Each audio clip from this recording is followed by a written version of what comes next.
Welcome back. You're listening to the panel discussion Exploring Cybersecurity's Weakest Link, Identity Management, sponsored by Duo Security on Federal News Radio, part of the Federal News Network. I'm your host, Jason Miller. My guest today, Bo Hauser is the Chief Information Security Officer at the Small Business Administration. Howard White is the Chief Information Officer at the Federal Deposit Insurance Corporation. Amir Destoury is the Identity Services Branch Manager at the Homeland Security Department. And Sean Frazier is the Advisory Chief Information Security Officer for Federal at Duo Security. Break, talking about the, if you will, the convergence, the coming together of identity, of IT modernization. And I asked, maybe it was maybe a little bit of a silly question, chicken or the egg, probably has to happen at the same time. Amir, jump in because your viewpoint is maybe, I don't say solely identity, but that's a really strong position. And then when your CIO comes to you or somebody comes to you and goes, well, we need to modernize, talk a little bit about the convergence you're seeing. Yeah, absolutely. I want to piggyback off of a couple of things the panel said, starting with the CDM program. So the CDM program and the tool set that it provided for what was phase 2 and is now Defend really gave us an identity stack to be aware of who the users are, what they have access to, and the privileged user access. Now, while we tackled it from a compliance and dashboard perspective, as Howard mentioned, we've tried to expand that to actually starting to manage and grant the access as well. So as we've moved into the cloud environment, we're exploring the use of the same technology for can we manage access to the cloud. Now, some of those privileged users, whatever your cloud platform might be, whether they're IAM users and roles, Azure Active Directory accounts and groups, can still be requested, approved, certified, granted, and managed through some of these CDM tools. So we're starting to explore and actually partner with the other half of our DHS counterparts at CISA for implementing some of those CDM use cases for both reporting and actually managing. I also wanted to piggyback off of one of the things that Bo mentioned in terms of the cloud native tools and how they provide you such nice analytics and framework as well, because we really got to make sure to use those to our advantage as well, and not only just centralized, but what does it make sense to use from a cloud native perspective that those platforms provide us out of box, and what does it make sense to kind of centrally manage and track from an identity perspective on-prem. So it's really the convergence of those cloud tools and our existing CDM tools coming together to build that cloud identity access management strategy. And Sean, I want you to weigh in here because vendors seem to have gotten the message, like you just can't continue to build tools on top of tools. I hear that often from cybersecurity vendors is, it's enough with the tools. We sell plenty of tools, but use the tools. So it sounds like the cloud service providers have also gotten the same message where they're saying, we provide you a cloud, but then all this other stuff on top of it to help you. Is that the message you think has gotten through? I think so. I think that none of this stuff is happening in a vacuum, right? It's all kind of converging around the fact that we're living in this accelerated cloud and mobile world.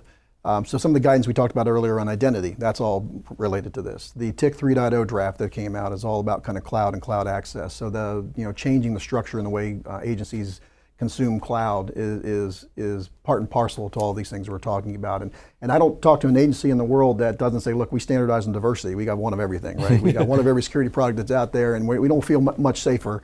I think the CDM program is great. Moving CDM under CISA is great. I think aligning that closer to risk and the security aspect of this and having kind of one group responsible for this and releasing guidance and releasing updates and releasing patch schedules and all these different things to government agencies is key and important. And again, this is all interrelated. None of this stuff happens in a vacuum. And I think that convergence is funny because we used to talk about convergence around physical and cybersecurity, and you don't hear as much. Of course, you hear kind of the kind of what's the terminology for it's the not typical IT cybersecurity, but it's the like SCADA systems. Mm-hmm. OT, anyways, it doesn't matter. Your IoT? Not IoT, don't get me there. But is the convergence happening because it's kind of your agencies and organizations been forced to converge? Because, as you said, it's not just mobility and it's not just the cloud, but it's the user. And it goes back to, I think, something you all said. And again, it's culture, right? So the users are driving culture for endpoint access in ways, if we were still sitting in a world where everyone was behind a desk on a desktop or had a laptop they could plug a PIV card into, we wouldn't be sitting here having these conversations. But we don't live in that world anymore. We live in a completely different world of culture that's forcing these changes in IT. And oh, by the way, no one's budgets are growing exponentially to pay for these things. So can you compute better than Amazon? Can you compute better than Google? Can you compute better than Microsoft?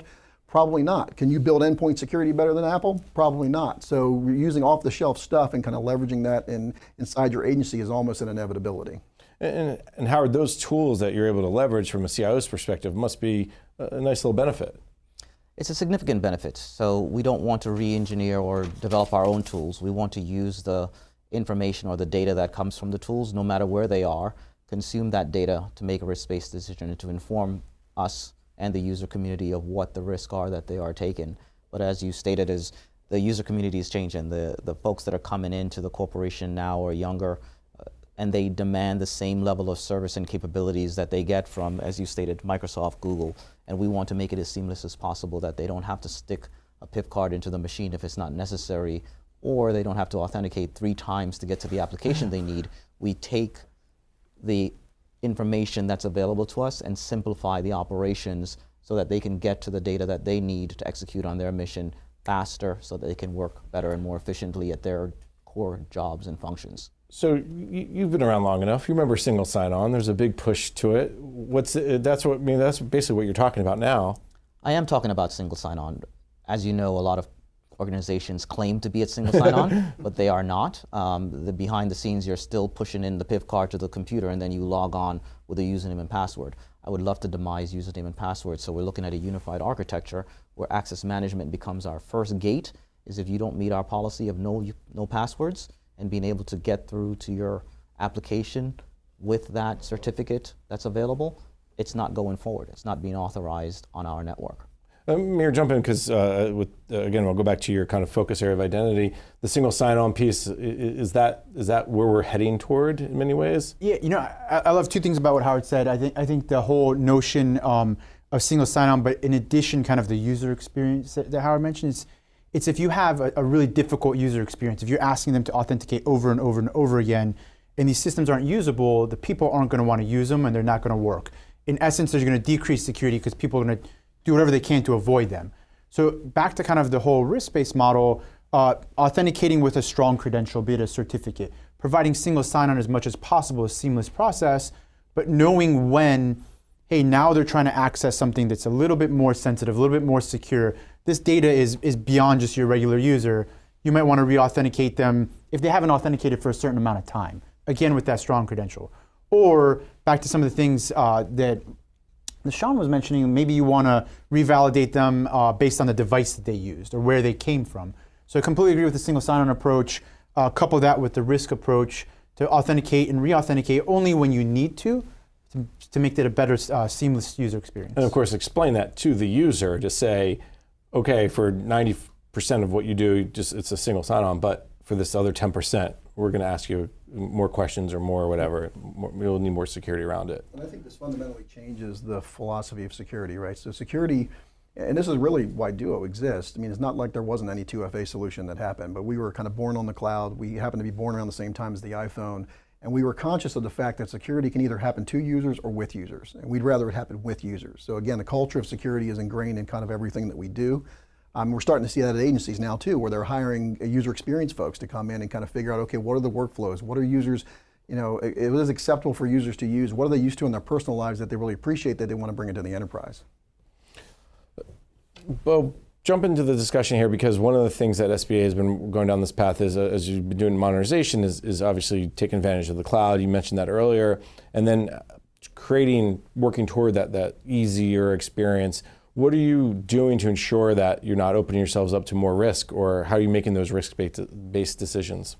So the other element that's really maturing and making a lot of these things easier are the native cloud services. And so our modernization efforts, through those, we realize that those services are maturing very rapidly in the cloud. And cybersecurity is about data, right? If you can't see it, you can't protect it. So how do you aggregate all of that data? How do you make sense of it, mine the data for the details, for the needles in the haystack? And we found that if we were able to make cloud the central part of our cybersecurity program. So what that means is feeding all of that data into the cloud using a big data, unstructured data model, and then using the tools and services based on AI, machine learning, all those kind of catchphrases, but they're actually in the cloud, they work. One example, we feed all of our logs from our MTIP service into our cloud-based log aggregation service, and from there we can tell you every single website that anybody in our environment visits. We know the reputation of the website, we know the last time they were hacked, whether they're compliant with all these industry regulatory standards, all of this detail built into the dashboards, and the only thing we had to do was direct our logs in that direction. So that's really the power that we've realized, and that's why we're getting so much value out of a cloud-centric cybersecurity model, and it just extends to any sort of intelligence challenge that an organization might have. I think cloud is key, and I think that one thing as a CSP, I appreciate the fact of how far FedRAMP has come, having done this pre-FedRAMP with FISMA, which was akin to a root canal or maybe two. It's gotten a lot better. So shout out to Matt and Ashley and team who have really been good partners of ours in this journey. But I think Bo's spot on. I think if you can leverage off-the-shelf cloud technology and you can leverage their analytics, and one of the hardest parts about the zero trust journey is inventory, just knowing what your assets are, your data assets, your user assets, your actual assets, your endpoints. So if you can leverage stuff that exists in someone else's infrastructure for that, that's key. It's funny because Bo had brought up the dashboard that you guys use, and the deputy CIO at SBA, Sanjay Gupta, showed me it once, and I think it was right around March Madness time, and I was like, so when people are watching? He's like, oh, we know. It's not just the latency and the speed of the network goes down, but we know exactly where they're at. I wouldn't say it was right around, but it was a fascinating dashboard. Howard, you guys also are starting to take advantage of some of those that data to make better decisions when it comes to cybersecurity. Is that coming in, again, the cloud native apps, or is it something you guys are looking for from your cloud service providers? So we're looking for it from the cloud service providers. We're actually looking at what SBA is doing, the value they've received from their journey, and modeling ourselves off of it. If someone has done it and they're realizing value, why would we want to recreate it? And the vendors are the same. If they can provide the same service across many organizations across the federal government, then our risk is reduced because we're all in some way connected. Right. So it reduces the overall risk to our organization. At the same time, we still have our own data center. So we're trying to ensure that the data that we collect, whether at the data center, at the cloud, is somehow married together so that all of the information, we have a holistic view of our infrastructure, who's accessing our data, how is it being used, and have the right controls in place that if something happens, we know who did it, and we can take fast and rapid action to course correct. And I think a lot of agencies are going to live in this hybrid world for quite a while. I mean, Bo, do you guys expect SBA to get rid of all your data centers yet, or even you guys will live in the hybrid world? Maria, our CIO, her priority for next year is legacy, getting rid of legacy. So we still have a big footprint around legacy, and we're driving hard to reduce that. So yeah, we're going to be hybrid for a bit. And Sean, when you talk to your customers and they live in this hybrid world, that makes identity management even much more important, because you're not just, okay, well, everything's in the cloud, or you can't hug your data center. It's that balance. What kind of, I don't want to call it advice, but what are you seeing from how to find that right balance? So the most important thing, and Bo's organization is doing a great job of this, is having a consistent security model across whatever your compute environment is. So whether it has to be kind of flexible enough to be able to deal with on-prem, because you're going to have some legacy stuff, everyone does, your cloud environment, but your identity system should really be the same identity system. You shouldn't have to reinvent the identity wheel, whether you're going to a cloud, hybrid cloud, or your on-prem infrastructure. One of the challenges we've had, we talked about single sign-on in public sector, is that we kind of hung our hat on single sign-on PKI. So we did this all based upon PKI and certificate, trust and all this different stuff, while the rest of the world moved out on OpenID and SAML and other open technologies. So the government's starting to head down that path, which is awesome, because I'm a big fan of open standards. But that's been kind of our challenge with single sign-on. Howard? Yes, I wanted to touch on that. I like the fact that you mentioned that we hung our hats on something that was developed years ago, is that your identity management program has to be a program, and it has to live, and it has to be a live ecosystem, and you have to care and feed for it. It just doesn't happen once and you use it as the same that you did 10 years ago. And that's something that we need to realize in our communities. We have to care for this core component of our protection mechanisms across the enterprise. I think you just warmed Amir's heart a little bit, having been the person who has being the person who has the identity management in his title. And let's talk about that. From a programmatic perspective, your office, must be involved in all those discussions about IT modernization, but also about cybersecurity, and also about hopefully the mission side, right? I mean, is that how you created that identity management program, as Howard kind of described? Yeah, absolutely. I think from the mission side, like one of the things that we really strive to do is we meet with all of our components, and we talk to them and say, hey, what are your focuses? What are your pain points? What are your issues? and we collectively group together and say, what are the things that we want to tackle as a department, right? From an enterprise perspective, we don't try to just build services to build services, but we talk to the mission teams, to the application teams, and really identify what their issues are.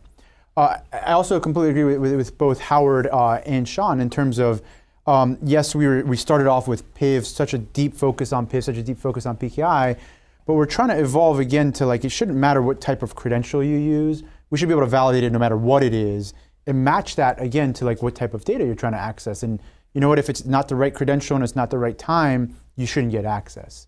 And that's what we're striving to try to achieve. I remember the days when GSA was building the PKI bridge, the certified bridge, and then we went to a lot of excitement over derived credentials, and that never happened. So I remember the discussion around SAML too. It's been a journey, to say the least. There's a new PKI that's coming that I'm actually happy about, which is WebAuthn. So if you look at the 502 specification, and actually login.gov is a good example of how this can be done well. And that, to me, that's kind of PKI done right. It's equivalent to the way TLS works on the plumbing side. So not to pick on our friends at login.gov, I use it for the USA Jobs website. It's not user friendly. They're getting there. Well, we hope so. They're getting there. Well, let's take a quick break. We can come back. We can jump into that buzzword of zero trust that Bo brought up. You're listening to the panel discussion exploring cybersecurity's weakest link, identity management, sponsored by Duo Security on Federal News Radio, part of the Federal News Network.